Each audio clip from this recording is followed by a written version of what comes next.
আসসালামু আলাইকুম গাইজ, আমি টেকটরি। আজকে আমি আপনাদেরকে দেখাবো কিভাবে এরকম একটি ছবি এরকম ভাবে এডিট করবেন। কি মাথা নষ্ট এডিট না?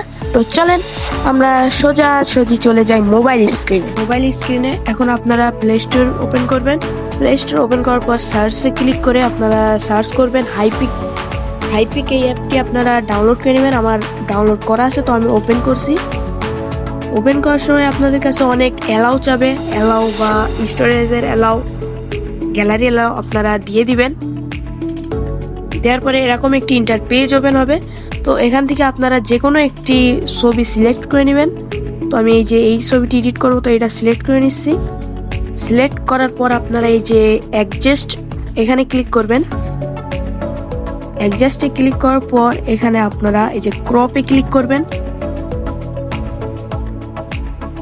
ক্রপে ক্লিক করার পর আপনারা এই নিচে দেখবেন যে এআই বলে একটা অপশন আছে, এই যে ফ্রি লেখা, এইখানে ক্লিক দিবেন।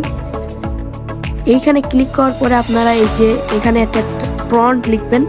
আমি এখানে শুধু লিখবো যে অ্যাড ব্যাকগ্রাউন্ড মাউন্টেন। এই যে আমি প্রম্পট লিখে দিয়েছি। এখন আমি এখানে এই যে অ্যালাউ অপশনে ক্লিক দিব।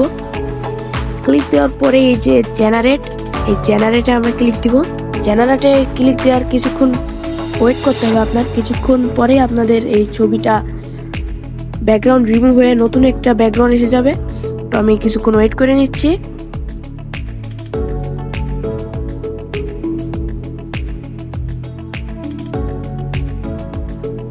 কিছুক্ষণ পরে এই যে দেখুন তিনটা ছবি দিয়ে দিবে আপনাকে। এখান থেকে যেইটা পছন্দ হয় আপনি সেইটা নিয়ে নেবেন। যেমন আমার কাছে এখান থেকে এইটা বেশি ভালো লাগছে, তো আমি এইটাই অ্যাপ্লাই করে দিব।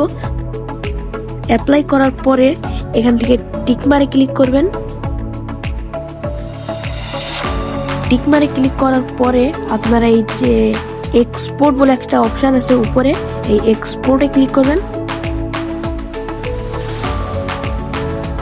এক্সপোর্টে ক্লিক করার সাথে সাথে আপনার এই যে ছবিটা এটা আপনার গ্যালারিতে সেভ হয়ে যাবে। আইপিকের ওই যে ওয়াটারমার্ক, এটার জন্য যদি আপনাদের কোনো সমস্যা হয় তো আপনারা গ্যালারিতে যে বা কোনো একটা ফটো এডিটিং অ্যাপসে যে এটা হাইপিক লেখাটা রিমুভ করে নেবেন। তো আল্লাহ হাফেজ, আজকে ভিডিও এটুকুই। ভালো থাকবেন ইনশাআল্লাহ।